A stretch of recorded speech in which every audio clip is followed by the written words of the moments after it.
नमस्कार। मैं एक यादव बात करूंगा नेशनल एग्जिट टेस्ट के बारे में। तो इस वीडियो में मैं आपको बताऊंगा कि नेक्स्ट आखिर क्या है, नेक्स्ट वन क्या है, नेक्स्ट टू क्या है और क्या एग्जाम पैटर्न है और क्यों इसको इंट्रोड्यूस किया गया है। क्या ये एक डार्क साइड है फ्यूचर डॉक्टर्स का या ये एक पॉजिटिव शिफ्ट है एक इंडियन एजुकेशन मेडिकल हिस्ट्री में। तो कंप्लीट इन्फॉर्मेशन दूंगा इस वीडियो में, मेरे साथ बने रहें। अगर आप चैनल पे नए हैं तो चैनल को सब्सक्राइब कर लें, वीडियो को लाइक कर दें और मेरे साथ जुड़े रहें। मैं ऐसी इन्फॉर्मेटिव वीडियोस लाता रहता हूं। तो चलिए वीडियो को शुरू करते हैं बिना देरी करते हुए। तो अगर आप मेरे चैनल पे नए हैं, जैसा मैंने बताया आपको, मेरी आपकी कंपनी है एपी कैरियर कंसल्टेंसी। आप मेरे चैनल को सब्सक्राइब कर लें और वीडियोस को लाइक कर दें। मैं ऐसी वीडियोस लाता रहता हूं regarding NEET UG and PG. साथ ही साथ मैं अभी न्यू वीडियोस लाने वाला हूं नीट सुपर स्पेशलिस्ट के बारे में। क्या ब्रांचेस हैं, क्या स्पेशलिटी आपको मिल सकती है और क्या क्या आपको एलिजिबिलिटी क्राइटेरिया होना चाहिए अगर आप नीट एसएस के बारे में देख रहे हैं। साथ ही साथ मैं आपको यूके प्रोग्राम्स हैं यानी कि एमआरसीपी एंड एफआरसीपी, इन सब के बारे में भी बहुत सारी वीडियोस जल्दी आपको मेरे वीडियो पे मिल सकते हैं, चैनल पे मिल सकते हैं। आप मेरे चैनल पे नए हो जो सब्सक्राइब कर लें। चलिए वीडियोस को आगे बढ़ते हैं हम लोग। तो पहले मैं बता दूं आपको जो हाइलाइट्स हैं, क्या है आपका नेक्स्ट एग्जाम और क्या चीजें हैं इस वीडियो में, वो उसके बारे में बात करेंगे। तो मैं बता दूं आपको, नेक्स्ट एक सिंपली एग्जाम है, इसको हम बोलते हैं National Exit Test, which can be a milestone to the Indian history of education। यानी कि एक माइलस्टोन हो सकता है। और ये आपका, अगर मैं छोटा सा आपको पॉइंट ऑफ इसका व्यू बताऊं क्या बोलना चाहे सिंपली हाइलाइट्स में, तो ये जो डिफरेंस था बिटवीन इंडियन स्टूडेंट्स और अब्रॉड के बीच में, यानी कि जो स्टूडेंट्स अब्रॉड पढ़ने जाते थे various countries like Russia, Ukraine, Georgia, Philippines, China, और बाकी जो स्टूडेंट्स इंडिया के प्राइवेट और मेडिकल गवर्नमेंट मेडिकल कॉलेजेस में एमबीबीएस करते थे, दोनों में जो डिफरेंसेस आते थे वो ये आते थे कि जो अब्रॉड का स्टूडेंट था उसे आकर इंडिया एक लाइसेंसिंग एग्जाम देना पड़ता था जिसको हम बोलते थे फॉरेन मेडिकल ग्रेजुएट एग्जामिनेशन। ठीक है, उसको क्लियर करने के बाद बच्चा लाइसेंस के लिए एलिजिबल था। फिर वो नीट पीजी का एग्जाम देकर तब वो पीजी की सीट्स अक्वायर करता था। वहीं इंडिया के जो स्टूडेंट्स प्राइवेट और गवर्नमेंट मेडिकल कॉलेजेस में थे, उनको डायरेक्टली लाइसेंस मिलता था और साथ ही साथ उसके बाद बिना कोई एग्जाम दिए वो डायरेक्टली नीट पीजी में बैठते थे। तो उस कंपेरेबिलिटी को कम करने के लिए ये नेक्स्ट एग्जाम लाया गया और साथ ही साथ नीट पीजी को हटाने के लिए, ताकि एक common exam all India introduce हो पाए, जो कि हिस्टोरिकली कुछ नया चेंजेस आपको इंडियन एजुकेशन पैटर्न में देखने को मिलेगा। चलिए आगे। What is National Exit Test, तो बताता हूं मैं आपको। नेशनल मेडिकल काउंसिल यानी NMC has introduced the bill in 2019 with an aim to replace NEET PG and professor exam in the university. After that, the Ministry of Health and Family Welfare also brought a draft in 2020.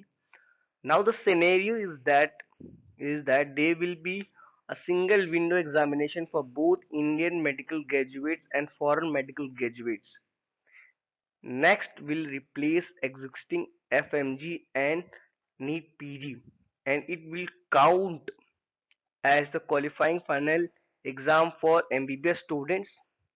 It will be licensing test for student who wants to participate medicine in India as well, who want to practice medicine in India, as well as it will be a gateway to post graduation। ठीक है, जैसा कि मैंने बताया कि एक bill introduce हुआ था 2019 में with an aim to replace NEET PG and professor exam of university, यानी कि एग्जाम जो लास्ट ईयर के फाइनल एग्जाम्स हुआ करते थे गवर्नमेंट और प्राइवेट मेडिकल कॉलेजेस इंडिया में, उसको हटाकर और साथ ही साथ जो फॉरेन स्टूडेंट्स एफएमजी का एग्जाम देते थे उसको हटाकर और नीट पीजी, इन तीन एग्जाम्स को हटाकर एक कॉमन एग्जाम बनाएगा जो कि एक लाइसेंसिंग एग्जाम भी होगा। साथ ही साथ आपका पोस्ट ग्रेजुएशन में एंट्री यानी आपका एडमिशन लेने के लिए भी एक गेटवे यानी कि एंट्रेंस रहेगा, ताकि आप उसी एग्जाम के बेसिस पे अपना कंटिन्यू कर पाए पीजी में एडमिशन लेने के लिए। The main objectives of the next is to meet the following needs: providing license to the MBBS graduates for practicing in India, Candidates can apply for PG medical programs such as MD, MS, DNB, and etc. courses while on this basis next exam basis. Now students do not required to qualify for FMG and need PG separately. They have to give a common exam, यानी कि जो कि common exam मैंने बताया आपको next का देना पड़ेगा. Next will be a common exam for both. Next is not an entrance exam, it is an exit test exam. Entrance exam में आपको क्या होता है और exit exam में क्या फर्क होता है बता देता हूँ मैं आपको. एंट्रेंस एग्जाम में आपको एक रैंक कॉल लानी पड़ती है. इस रैंक तक के स्टूडेंट्स को ये चीजें मिलेंगी, या स्टूडेंट्स की गवर्नमेंट या प्राइवेट, जैसे आपका नीट यूजी में होता था, ठीक है, कि इतने रैंक लाने पे आपको एम्स के कॉलेजेस मिलेंगे, इतने पे प्राइवेट के, इतना, ये तो है, वो होता है आपका एंट्रेंस एग्जाम. और दूसरी यहाँ पे एग्जिट एग्जाम आपका ये होता है कि आपको जस्ट पास या फेल ही करना है. जैसे आपका एफएमजी होता था, पास यानी कि 150 मार्क्स लाएंगे तो आप क्वालिफाई हैं, 150 से कम तो आप नॉन क्वालिफाई हैं. आपका जो पुराना प्रोसीजर था, मैं आपको बता दूं पुराना प्रोसीजर क्या था. आप नीट यूजी में बैठे, नीट यूजी में आप बैठ गए, नीट यूजी आपकी हो गई, आपने एडमिशन्स ले लिया, कुछ स्टूडेंट्स ने इंडिया में ले लिया, इंडिया में प्राइवेट लिया, किसी ने प्राइवेट और किसी ने गवर्नमेंट मेडिकल कॉलेजेस में एडमिशन ले लिया, वहां से अपना अपना ग्रेजुएशन खत्म की यानी कि एमबीबीएस, उसके बाद इंटर्नशिप की उन्होंने, उसके बाद उनको लाइसेंस मिल गया अपने एनएमसी यानी कि नेशनल मेडिकल काउंसिल और अपने स्टेट काउंसिल में. लेकिन जो स्टूडेंट्स अब्रॉड जाते थे, अब्रॉड, ठीक है, उनके लिए क्या था कि आप वहां पे अपनी पहले वहां से एमबीबीएस क्लियर करें, ठीक है, यहाँ पे कुछ कंट्रीज में एमडी बोला जाता है, कुछ कंट्रीज में एमबीबीएस बोला जाता है. तो वहां से अपनी ग्रेजुएशन खत्म करें, उसके बाद इंडिया आए, ठीक है, इंडिया आने के बाद अपनी इंटर्नशिप करें. कुछ कंट्रीज की इंटर्नशिप वैलिड भी थी, कुछ कंट्रीज की नहीं थी. तो कुछ कंट्रीज जैसे चाइना, फिलीपींस वगैरह की इंटर्नशिप वैलिड थी, बांग्लादेश की भी. पर अब जो रूल है उसके हिसाब से आपको इंटर्नशिप वहां पे और यहाँ पे दोनों जगह करनी पड़ेगी.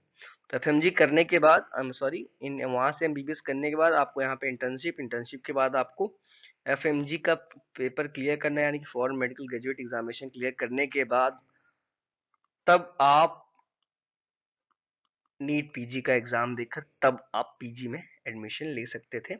यानी कि आपको यहाँ पे लाइसेंसिंग एग्जाम देने के बाद ही आपको लाइसेंस मिलता था.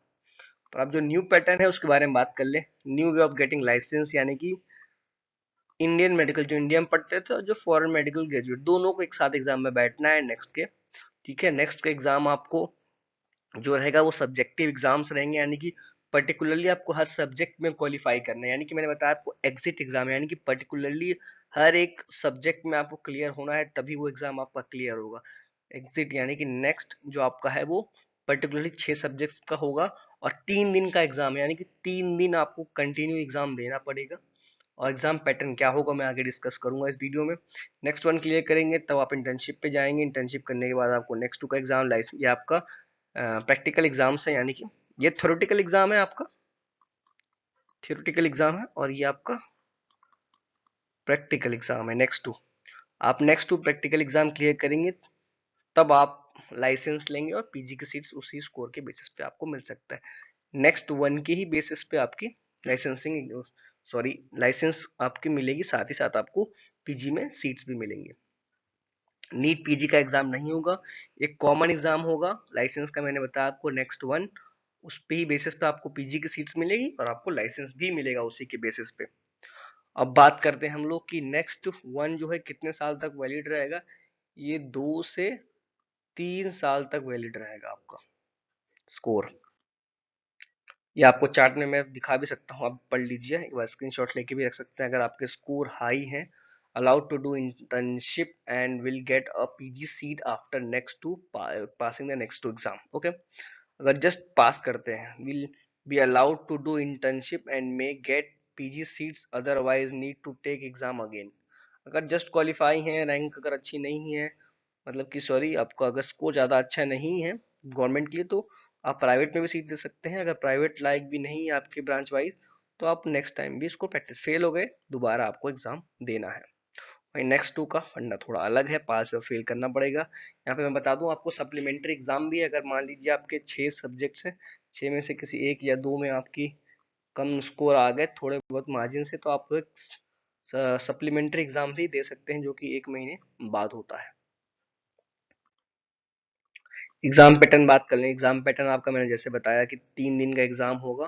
पर्टिकुलरली डे वन में आपका लंच से पहले, लंच के बाद सब्जेक्ट्स आप देख लीजिए। Subjects pedia, surgery, obs gynae, ophthalmology, medical and allied 3 घंटे का है। 3 घंटा 1.5 घंटा वही आपके पेपर्स हैं। क्वेश्चंस आपके जैसे डे वन में मेडिकल एंड अलाइड आपका 3 घंटे का होगा, जिसका 120 क्वेश्चंस आएंगे। एमसीक्यू एग्जाम होगा। एमसीक्यू एमसीक्यू बेसिस एग्जाम होंगे ये। और आपका टोटल 3 घंटे का ये है, लंच से पहले और 1.5 घंटे का लंच के बाद। 3 दिन का टोटल एग्जाम होगा आपका ये।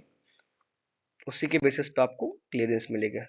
अप्रोक्स आपके देखिए 60% प्रॉब्लम सॉल्विंग क्वेश्चंस दिखेंगे, 30% कॉम्प्रिहेंशन एनालिसिस, 10% रिकॉल। बाकी important guidelines to be considered. Next one all about 10% of questions of each stream will focus on the basic science. Normally हर सब्जेक्ट जितनी stream है आपकी, टोटल छः subject से आपका आएगा, जिसमें से 10% आपकी बेसिक साइंस आएंगे। 10% of the question will be preventive and public health. अच्छा, ठीक है।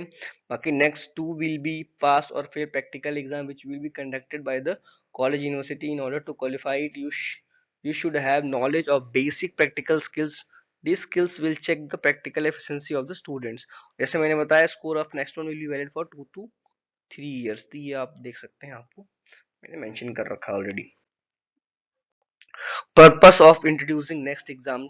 The main objective of this exam is to create more skillful medical practitioners in India to strengthen the health system। जैसे मैं बताया आपको कि differences create हो रहे थे, जाहिर सी बात है स्किलफुल मेडिकल फैसिलिटीज होनी चाहिए। जैसे कि कोरोना के टाइम में आपको दिख भी गया था कि कितनी शॉर्टेज पड़ गई थी हमको स्किलफुल डॉक्टर्स की। बहुत जगह क्या चीजें हुई आपको सामने था। बाकी चले आगे बढ़ता हूँ मैं। This exam will be increase the standard of education in the country as well as equalize the process of getting a medical license in India. Now both the graduates who have done MBBS from India, private government medical colleges and abroad, all will have to undergo same process। सही है। The next exam will be valid for minimum 3 years. This exam will make the students more confident about their medical skills. This exam will bring transparency and uniformity in the process of getting a license. This exam will set a standard to show up the equivalence in the studies of doctors। ये 3 equal point, ये आपके normally 3 valid points, ये भी आपका एक valid point है। तो इसी के साथ मैं उम्मीद करूंगा कि मैंने आपको कंप्लीट इन्फॉर्मेशन प्रोवाइड करी होगी इस वीडियो में। अगर कोई इन्फॉर्मेशन रह गई हो तो काइंडली आप कमेंट करें, मुझे बताएं कि क्या चीज़ें रह गई हैं और क्या आप मेरे से नेक्स्ट वीडियो में बनाना चाहते हैं, किस टॉपिक पे मैं वीडियो क्रिएट करूं। क्योंकि मैं सोच रहा हूं जो students MR CP MR CS और साथ ही साथ जो स्टूडेंट्स इंडिया में नीट PG क्वालिफाई नहीं कर पाते हैं या क्वालिफाई भी करते हैं तो उनका स्कोर काफ़ी अच्छा नहीं होता, जिसकी वजह से वो सीट्स नहीं ले पाते हैं। और कुछ स्टूडेंट्स का ये होता है कि उनके पास बजट नहीं है, बजट का इशू होता है। तो उन स्टूडेंट्स के लिए मैं फॉरेन कंट्रीज में कुछ अच्छे प्रोग्राम्स लेके आने वाला हूँ। तो अगली मेरी वीडियोस के लिए वेट करें और बताएं, मुझे सजेशन दें कि मैं किस वीडियो पे, किस टॉपिक पे वीडियोस बनाऊं और आपके लिए हेल्पफुल और साबित हो सकते हैं वो। तो इस वीडियो में इतना ही। अगली वीडियो में आपसे मुलाकात होगी किसी नए इन्फॉर्मेशन, नए टॉपिक पर।